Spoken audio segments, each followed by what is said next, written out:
नमस्कार दोस्तों, the books rainbow में आपका एक बार फिर से स्वागत है। आज हम सत्य घटनाओं पर आधारित विश्व के महान नाटककार विलियम शेक्सपियर द्वारा लिखित नाटक जूलियस सीजर की कहानी देखेंगे। यह नाटक रोमन घटनाओं पर आधारित है जो 44 बीसी यानी 44 ईसा पूर्व के समय में रोम में घटी थी, जिसका मुख्य नायक है जूलियस सीजर। नाटक की शुरुआत में हम देखते हैं कि जूलियस सीजर स्पेन देश के पोम्पे के बेटों पर विजय प्राप्त कर वापस रोम आ रहा है, जिस कारण रोम के सभी लोग छुट्टी मना रहे हैं ताकि वे जूलियस सीजर का भव्यपूर्ण स्वागत कर सकें। आज 15 फरवरी का दिन है और रोमन परंपरा के अनुसार आज लुप्रिकल त्योहार भी मनाया जा रहा है, जिस कारण हर जगह सजावट है जो जूलियस सीजर के स्वागत को और भी बढ़ा रही है। रोम के दो प्रतिनिधि फ्लेवियस और मेरुलस जूलियस सीजर की इस विजय से बिल्कुल प्रसन्न नहीं हैं।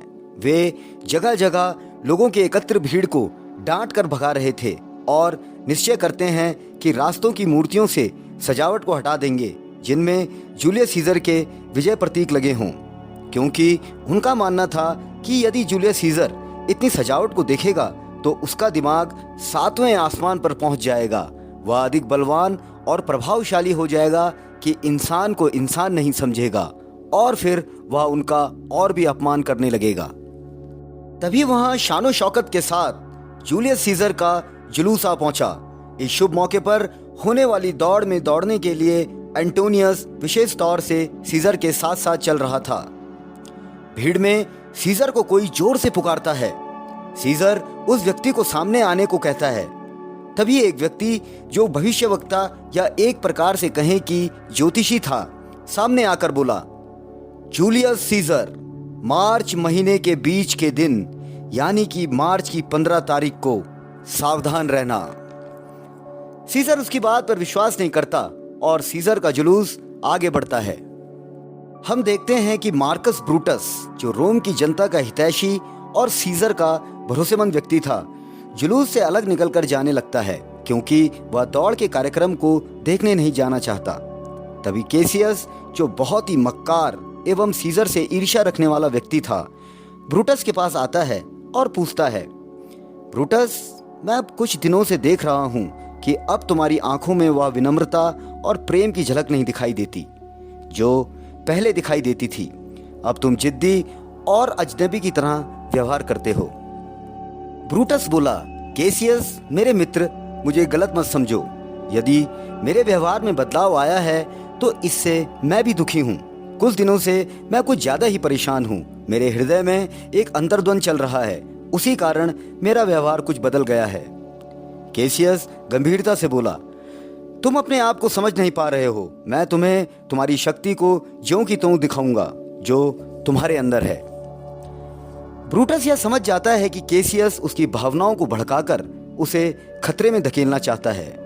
तभी भीड़ में शोर की आवाज सुनाई देती है।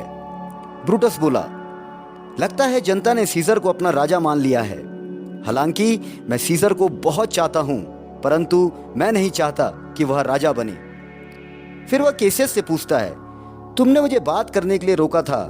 यदि तुम कुछ कहना चाहते हो तो कहो। केसियस ने अपना ईर्ष्यालु और दुष्ट दिमाग चलाया।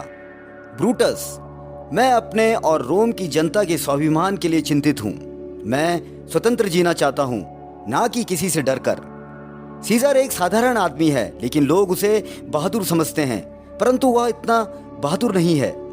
केसियस आगे कहता है, हम लोग उसके गुलाम बने हुए हैं और यह हमारी कायरता है।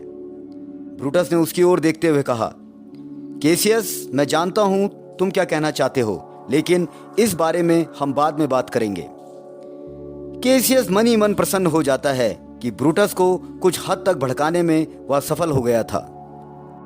सीजर का जुलूस वापस आ रहा था। सीजर बहुत ही गुस्से में और गंभीर नजर आ रहा था। रास्ते में सीजर ने एंटोनियस से कहा कि उसे अपने आसपास स्वस्थ और मजबूत आदमी चाहिए, क्योंकि केसियस जैसे सूखे चेहरे वाले चिंतनशील लोग कभी कभी खतरनाक भी साबित हो सकते हैं। एंटोनियस ने कहा, केसियस एक श्रेष्ठ रोमन और मैत्रीपूर्ण व्यक्ति है, उससे डरने की जरूरत नहीं। सीजर बोलता है, केसियस लोगों के चरित्र को बड़े ध्यान से देखता है और उनके काम के पीछे जुड़े उद्देश्यों को फौरन भांप जाता है। इसलिए ऐसे लोग खतरनाक होते हैं और यह अपने से बड़ों को देखकर कभी खुश नहीं होते। सीजर का जुलूस आगे बढ़ जाता है। ब्रूटस और केसियस जुलूस में नहीं गए थे, वे जानना चाहते थे कि वहां क्या हुआ था। इसलिए वे कैस्का नामक व्यक्ति को जुलूस से खींचकर अपने पास बुलाते हैं। कैस्का ने पूछा, क्या बात है, तुम्हें मुझसे बात करनी है? ब्रूटस बोला, हाँ, तुम बताओ कि ऐसी क्या बात हुई थी कि जो सीजर इतने गुस्से में था? कैस्का बोला, बात यह है कि एंटोनियस ने सीजर को 3 बार मुकुट पेश किया, लेकिन सीजर ने तीनों बार मुकुट पहनने से इनकार कर दिया। ब्रूटस ने पूछा, तो क्या सीजर ने तीनों बार मुकुट पहनने से इनकार कर दिया?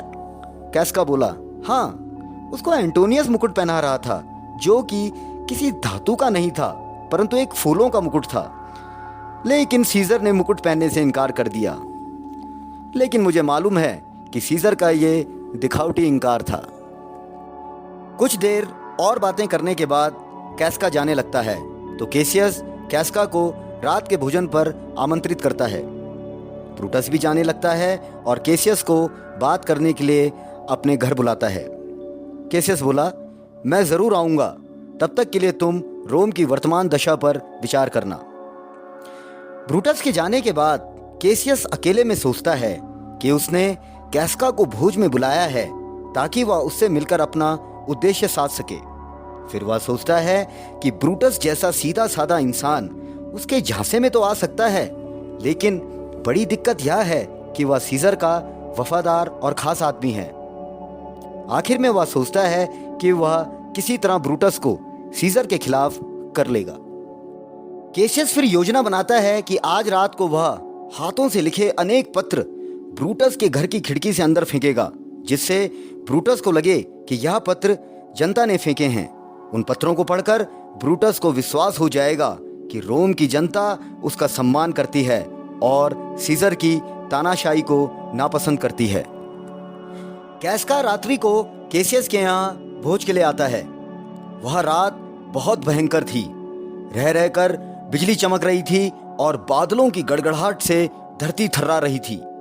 केसियस कैस्का से सीजर की बुराई करता है और उसको विश्वास दिलाता है कि सीजर अगर राजा बन गया तो वह सबके साथ गुलामों सा व्यवहार करेगा।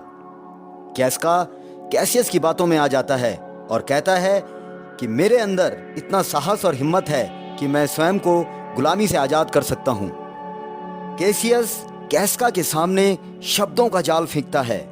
तो बताओ कैस्का, सीजर शासक क्यों है? क्यों वह बहादुर ना होते हुए भी बहादुर की तरह पूजा जा रहा है? कैस्का बोला, मैं तुम्हारी बात समझ गया हूं।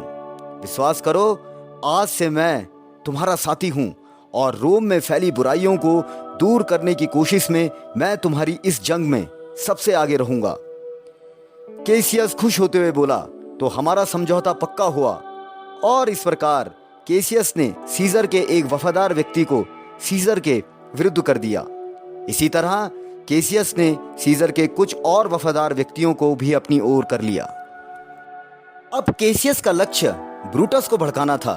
यदि ब्रूटस को, जिसका रोमन जनता के बीच बहुत आदर और सम्मान था, केसियस अपनी ओर करने में सफल हो जाए तो फिर उसका उद्देश्य सफल होना निश्चित था।